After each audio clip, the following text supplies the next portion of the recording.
How do I build better AI applications? Sometimes you ask yourself this question. So as an AI engineer, as an AI architect, as a developer, what do I have to do to build better AI applications?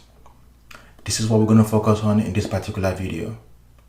So you might be thinking about the different things you have to consider when you are doing the design, the implementation, the deployment, the monitoring and the maintenance of these applications. So you have to sometimes not really dive too deep into the hype and all the different things that are going on. There are certain fundamentals that you have to focus on when you are building and designing these systems. So the first thing I want you to pay attention to is the data pipeline. So where are you storing your data? What are the different data stores you're using to keep track of this information?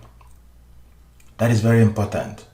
Choosing the wrong data store can make you spend a lot of money and end up with a lot of performance challenges when it comes to your AI agents or your AI applications working properly or working successfully.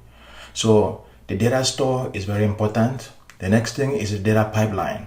So as data is moving from one data store to be transformed, to be modified, to be filtered, to be enriched before putting it in a different data store, like a vector store for your RAG applications, what do you have to consider when you are building these particular data pipelines? If your data pipeline is a mess, your application is going to be a mess. So you have to really put some thoughts into picking the right data store and picking the right data pipelines to allow your language model to retrieve the information and to have what it needs to be successful in the app or in the agent that you are looking to build. Another thing is, how do we keep track of what is happening in the software? Now, there are different monitoring tools that are available.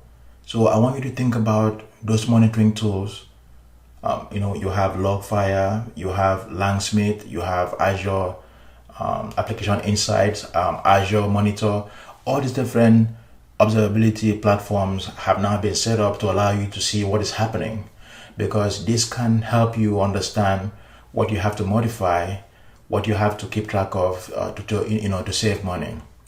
How do we make sure that we are keeping track of how much we are consuming so that we can put things in place to do quota enforcement to make sure that your application is not running amok and consuming resources that you are not aware of, and you end up with a lot of money as your invoice or your bill that you have to settle. And then how do we monitor the performance of these applications and where the different areas that we can optimize cost? So these are some of the things that you have to really think about. Now, a lot of times application developers and AI engineers stop here, and once the app is up and running, it doesn't cost much, it's performing well, and it's doing what I want it to do. We tend to stop here, and it's always a mistake. So I want to talk about security. So making sure that your application is secure is very, very important, particularly in the healthcare, the education space, and the financial services space. These people, they don't play around. So before you even start talking about the language model, the AI agent framework, the vector store, all these cool buzzwords, I want you to think about, at the very beginning of your design process, think about the different security components you have to put in place to make sure that when this is done, the application is safe for everyone that is going to be interacting with it, and you don't leave room for bad actors to come in and do things that would destroy your reputation and cost you a lot of money to resolve. So making sure that if needed, your application can run completely inside a private virtual network. So how do you make this happen? So think about that as you're doing the design of your application. Make sure that the services that you're using are compatible with deployment behind private endpoints and things like that. So the network layer is very, very critical. Also make sure that you're not putting passwords and API keys scattered all over your code. Now I see a lot of applications being designed, and you see the API keys, in some environment file, and then that gets checked into GitHub, and then before you know it, now someone else is grabbing the API keys and running things, and we have no idea who's using it and what is going on. So making sure that you're picking SDKs that allow you not to have to rely on using API keys in your application is very important. So in Azure, we have something called Azure Managed Identities. So when you are picking the SDKs, make sure that you are using Azure Managed Identities to keep track of, to authenticate with whatever systems you're authenticating with, whatever AI services you have to interact with. Now, I've been a software engineer for the past 18 years. I've been an architect for the past 15 years.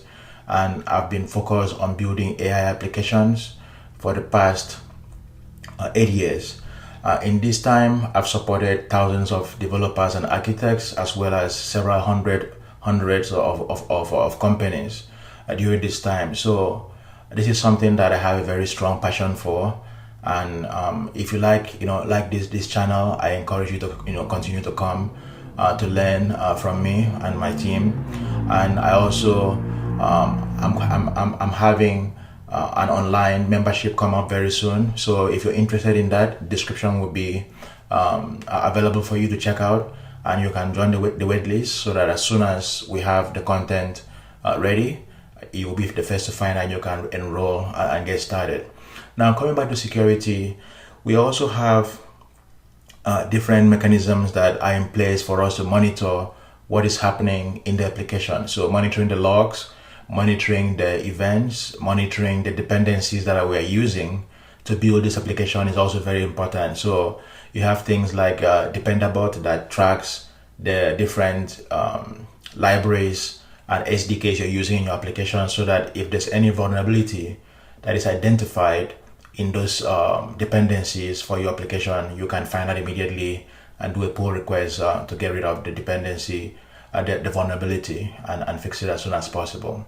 So making sure that you have a good data pipeline from data store to enrichment to data store, picking the right language model, making sure you have good monitoring in place, having good performance optimization, and then thinking about security when you're designing these systems is very, very important.